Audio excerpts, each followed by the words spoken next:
আপনাদের হাতে একটা স্মার্টফোন আছে কিন্তু। এই স্মার্টফোনটার ডায়াল প্যাডে এমন কিছু সেটিং আছে যে সেটিংয়ে মাথাটা একদম নষ্ট করে দেবে, যে সেটিংটা আপনারা কিন্তু জানেনই না। আজকের ভিডিওতে কিন্তু আমি দেখাবো সেই সেটিংটা কিভাবে করতে হয়। আর সেই সেটিংটা কি সেটিং কিন্তু আপনারা কিন্তু কেউ জানেন না। আশ্চর্য সেটিং কিন্তু আমি খুব খুঁজে কিন্তু এই সেটিংটা আজকে বাই করছি আপনাদের জন্য। যে সেটিংটা যখন ধরেন কোনো জায়গায় মসজিদে অথবা মন্দিরে, গির্জায় কোনো জায়গায় যদি যান, তখন কিন্তু আপনার মোবাইল যেটা থাকে, সেই মোবাইলটা কিন্তু সাইলেন্ট করবার জন্য মনে থাকে না। কিছু মানুষের মনে থাকে না কিন্তু। এই ধরনের অনেকেই আছে যে মনে না থাকা। ঠিক আছে? তো যখনই আপনার যাবেন, যাওয়ার পরে কিন্তু সাইলেন্ট কিন্তু মোবাইলটা কিন্তু সাইলেন্ট করেন নাই। ঠিক আছে? মোবাইলটা কিন্তু সাইলেন্ট করছেন না। তখন আপনি মসজিদে গেলেন এবং মন্দিরে গেলেন। মন্দিরে যাওয়ার পর অনেক মানুষ আছে যে জায়গায় মোবাইল বাজতে পারবে না বা এবং নিজে জোরে কথা বলা যাবে না। তাই না? তো তার জন্য আজকে কিন্তু এই সেটিংটা হবে। যে সেটিং যখনই আপনার মোবাইলটার মধ্যে ফোন আসবে, ফোন আসার সাথে কিন্তু তখনই মোবাইলের রিংটোনটা বাইজে উঠবে। জোরে করে রিংটোন বাইজে উঠবে। তখন মানে আপনি যে আগে যে সেটিং এই ভাইব্রেশন করে রাখতে হয় মোবাইলটা, সেই মোবাইলের ভাইব্রেশনটা করে কিন্তু আপনি করে রাখেন নাই। পাহরে গেছেন। তো আজকে কিন্তু এই সেটিংটা দেখাবো যে ভাইব্রেশন না করে কিভাবে মোবাইলের সাউন্ডটা রিমুভ করে রাখবেন। যেরকম ধরুন ফোন আসার সাথে ২ সেকেন্ডে রিমুভ হয়ে যাবে। কিভাবে করতে হবে? তার কারণটা হচ্ছে দেখুন, যখনই আপনার মোবাইলটা ভাইব্রেশন করতে পকেটে থেকে বাই করবেন, পকেটে থেকে বাই করতে তখন সাইলেন্টটা ভাইব্রেশন করতে কমসে কম ২-৩ মিনিট লেগে যাবে। আর দ্রুত গতিতে আপনি কিন্তু মোবাইলটা সাইলেন্ট হয়ে যাবে সেকেন্ডের ভিতরে। যখনই মোবাইলটা পকেট থেকে বাই করার সাথে মোবাইলটা এরকম থাকবে, সেটা খালি উল্টা করে ধরে রাখবেন, মোবাইলটা অলরেডি সাইলেন্ট হয়ে যাবে। আজকে কিন্তু সেই সেটিংটা দেখতে পাবেন আপনারা। মনোযোগ সহকারে কিন্তু আজকের এই ভিডিওটা আপনাদের জন্য সহকারে ভিডিওটা দেখবেন। খুবই গুরুত্বপূর্ণ সেটিংটা কিভাবে করতে হবে।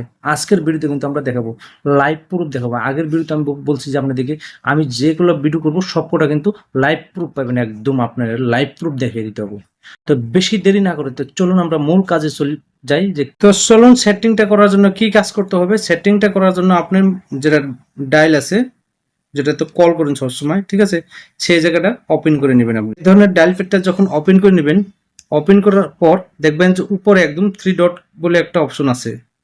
এই তো 3 ডট অপশনটা আছে, ঠিক আছে। এই 3 ডট অপশনে আপনি ক্লিক করে দিবেন। 3 ডট অপশনে যখন ক্লিক করে দিবেন, দেখবেন যে একটা সেটিং আসছে এই জায়গায়, ঠিক আছে। একটা সেটিং আসবে, ঠিক আছে। সেটিংটা আসার পরে আপনি এই জায়গাতে আমি দেখিয়ে দিচ্ছি আপনাদেরকে, এই সেটিংটার মধ্যে আপনি ক্লিক করে দিবেন। যখন সেটিংটা ক্লিক করে দিবেন, তারপর দেখবেন একটা ফেজ চলে আসবে আপনাদের সামনে, এরকম একটা ফেজ চলে আসবে, ঠিক আছে। আসার পর একটু স্ক্রল করে চলে যাবেন, একদম নিচে চলে যাবেন। কি কাজ করতেছি আমি, সে কাজ কিন্তু আপনারা দেখবেন অবশ্য। যখন মনোযোগ দিয়ে ভিডিও দেখতে পারবেন, তখনই কিন্তু আপনারা বুঝতে পারবেন যে একটা সেটিং কিভাবে করতে হয়। আর সেগুলো টোটাল সেটিংগুলো আপনি পেয়ে যাবেন। তো একটু স্ক্রল করে একদম নিচে চলে যাবেন। নিচে চলে যাওয়ার পর এই জায়গায় লেখা আছে, দেখবেন লেখা আছে ফ্লিপ টু সাইলেন্ট। যেহেতু আপনার আমি দেখিয়ে দিচ্ছি এই জায়গাতে, এই জায়গাটার মধ্যে আছে ফ্লিপ টু সাইলেন্ট, ঠিক আছে। এই অপশনটা কিন্তু মেন অপশন, ঠিক আছে। এই জায়গাতে আপনি ক্লিক করে দিবেন। ক্লিক করার পর দেখবেন যে এই ধরুন ফেস চলে আসছে আপনার সামনে। আসার পর এই জায়গা থেকে উপরে লেখা আছে ফ্লিপ টু সাইলেন্ট। তার মানে হচ্ছে কি, যখনই আপনি ফোনটা আসবে, আসার পরে এরকম করে মোবাইলটারে উল্টা করে ধরবেন, ধরার সাথে কিন্তু মোবাইলটা আপনার সাইলেন্ট হয়ে যাবে। যে কোনো জায়গায় থাকেন, যে কিছু ইমার্জেন্সি টাইম থাকে আপনার, যেহেতু ইমার্জেন্সি টাইমে কিন্তু পকেট থেকে মোবাইল বাই করতে কিন্তু আপনার অনেক টাইম লেগে যাবে, যেহেতু 2-3 মিনিট লেগে যাবে আপনার মোবাইলটা সাইলেন্ট করার জন্য। কিন্তু এখন থেকে এই অপশনটাকে যখন অন করে রাখবেন, তখন কিন্তু মোবাইলটাকে পকেট থেকে বাইর করে কিন্তু ধরনের উল্টা করে রেখে দেওয়ার সাথে কিন্তু মোবাইলটা আপনার অটোমেটিক সাইলেন্ট হয়ে যাবে। এবং আবার যখন মোবাইলটা ঠিক করে ধরবেন সিধা করে, তখন কিন্তু আপনার সাইলেন্ট আবার হবে না। তো একদম আশ্রিত একটা সেটিং নেই। তো এই সেটিংটা কিন্তু আপনি দেখাচ্ছি, এই জায়গাতে যেটা অপশন আছে এটাকে অন করে দিবেন। অন করে দেওয়ার সাথে কিন্তু আপনার সেটিংটা অলরেডি হয়ে গেল। ছোট্ট একটা ভিডিওতে কিন্তু অনেক কিছু শিখতে পারবেন আপনারা, যেহেতু ইমার্জেন্সির জন্য কিন্তু এই ধরনের সেটিং করে রাখতে লাগে।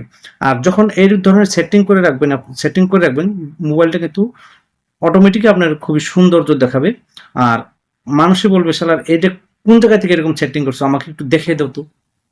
আপনারাও কিন্তু 10টা মানুষকে দেখাইতে পারবেন, ঠিক আছে।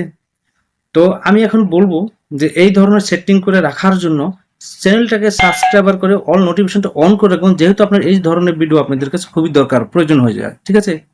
তো তার জন্য এরকম রাখবেন, এই সেটিংটা যখন অফ আছে, এখন এই সেটিংটাকে আপনারা অন করে রাখবেন। অন করার সাথে আপনার হয়ে যাবে। তো ছোট্ট একটা ভিডিও থেকে কিন্তু অনেক কিছু আপনি শিখতে পারতেছেন। এই ধরনের যদি ভিডিওটা যদি অবশ্যই ভালো লাগে, লাইক করতে কোনোদিন কিন্তু ভুলবেন না। এই যখন আপনারা লাইক করেন না, আমাদের মোটিভেট বাড়ে এই ধরনের ভিডিও বানানোর জন্য, আকর্ষণ বাড়ে যায়।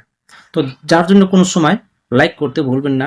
আর ভিডিও কি ধরনের ভিডিও আপনাদের লাগে, তার জন্য আপনারা চ্যানেলটাকে নিচে দেখবেন যে কমেন্ট বক্স আছে, সে কমেন্ট বক্সের মধ্যে কমেন্ট করে দিবেন যে কি ধরনের অসুবিধা আছে আপনাদের, আর কি ধরনের আপনাদের ভিডিও লাগে। আমি ওই বিষয়ে কিন্তু ভিডিওটা আমি বানিয়ে দিব। তো ভিডিও দেখে যদি অবশ্যই ভালো লাগে তাহলে সাথে থাকার জন্য চেষ্টা করবেন। আমি স্বপন মির্জা আছি আপনাদের সাথে। তো ভিডিওর শেষে কিন্তু একটা কথা বলি, আমি সবাই ভালো থাকুন, সুখে থাকুন। খুদা হাফিজ।